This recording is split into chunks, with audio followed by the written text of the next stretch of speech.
Hi, I'm Brittany Lang, and welcome to another edition of WGCHS on the Air.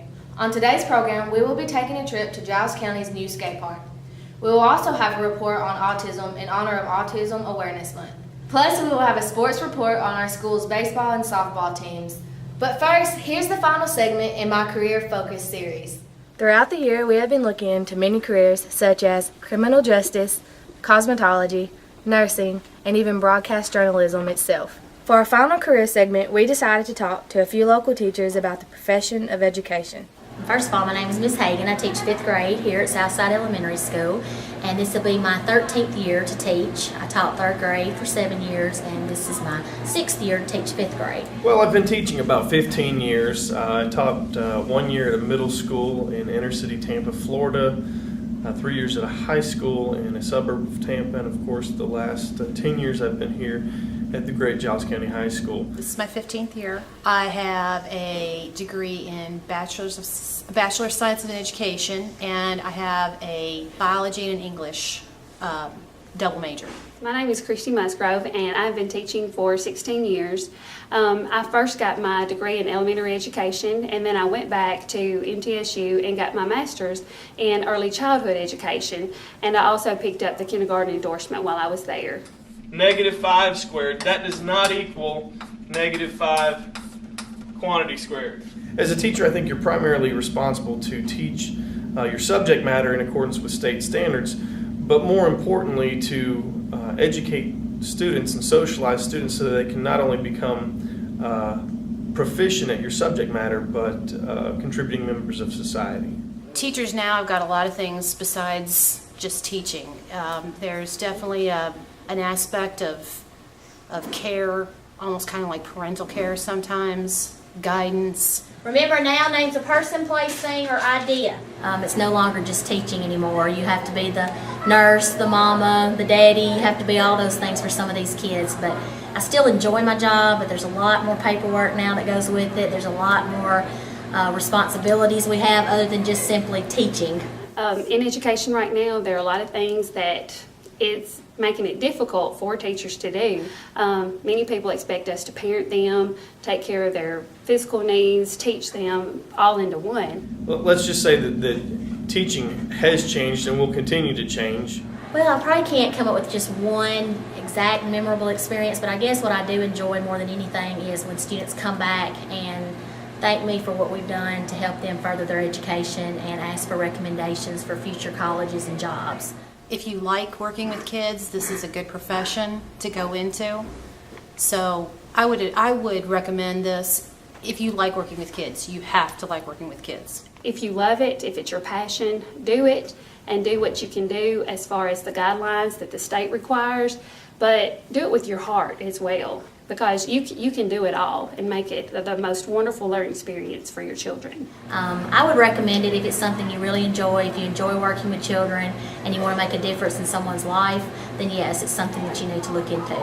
If it is your calling, there's nothing more rewarding than to feel you may have positively impacted a human life. I'm Brittany Lang, reporting for WGCHS. Now we'll head to Whit Laxon, who has a report on autism in honor of Autism Awareness Month. Today, it is estimated that every 1 in 110 children is diagnosed with autism, making it more common than childhood cancer, juvenile diabetes, and pediatric AIDS combined.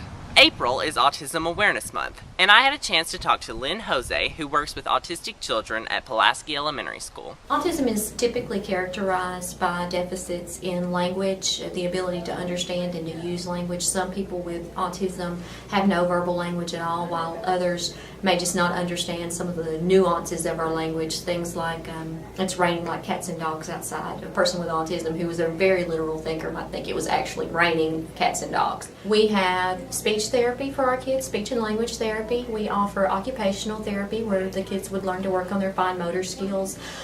We do a lot of things to help the children who have sensory integration issues. We actually have an entire sensory room set up with swings and devices that provide vestibular feedback and compression. We have a classroom in which my students are able to come in and receive specific instruction based on their needs. And then they're included in the general education program as well. So we have a lot of things in place here for our students with autism.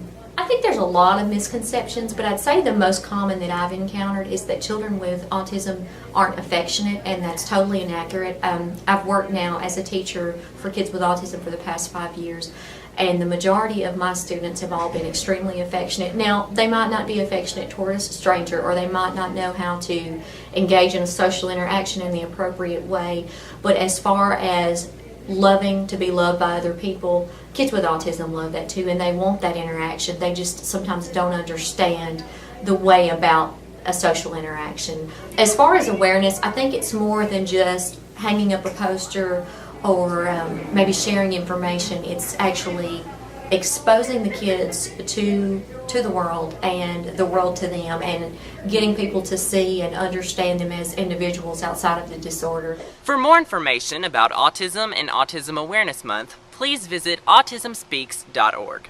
I'm Whit Laxon reporting for WGCHS. Thanks, Whit. And now we'll head to Ben Shelton and Kaylin Dawson for today's sports report. With the arrival of spring comes the start of new sports season here in Giles County. Baseball and softball are two of America's favorite spring pastimes, and this is no exception here at GCHS. Coming off their best postseason run in school history, the Bobcats look to carry these winning ways to the 2011 season. I caught up with Coach Michael Boatwright to get his take on the team and season. We've been inconsistent. I really don't feel like we've played our best baseball yet. You know, offense has really been there for us the entire year. We've swung the bat really well the entire year. We've just got to make sure that we continue to improve pitching and defense, and that's been the biggest flaw of ours so far this year. Pitching is number one for us, defense is two, and then offensive execution is three. If we can just continue to improve on the mound and defensively, we'll be fine at the end of the year. I'm really looking forward to watching this group of seniors and just this group of players go into the last part of our season. As the season draws closer to its May 3rd end, the team's focus will shift from season play to the do-or-die dramatics of the postseason. Looking to finish first in district, the Giles County High School softball team has risen from the dead. The Lady Cats have started out with a successful record this season and have continued to carry it on. I had a chance to talk to Coach Donna Cobb to get her thoughts on this year's team.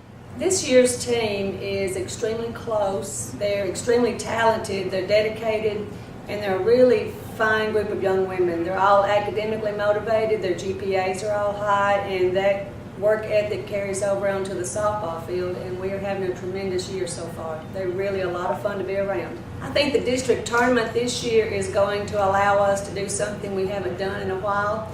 I think we have a very good opportunity to win the tournament, or at least place in the top two. Right now we only have 2 losses in the district, and I don't plan on having any more, and I don't think they do. So I see us finishing high in the district tournament and moving on to region play. Reporting for WGCHS, I'm Kaylin Dawson. And I'm Ben Shelton.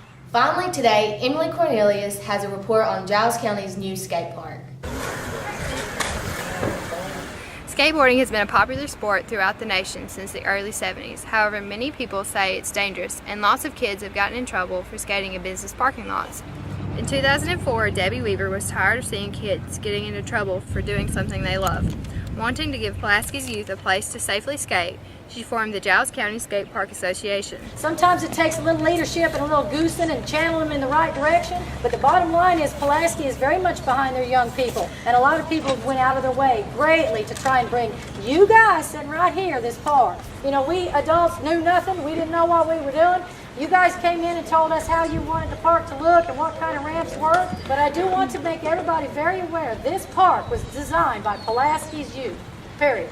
So y'all did this, and I hope it turned out like you wanted. Yeah.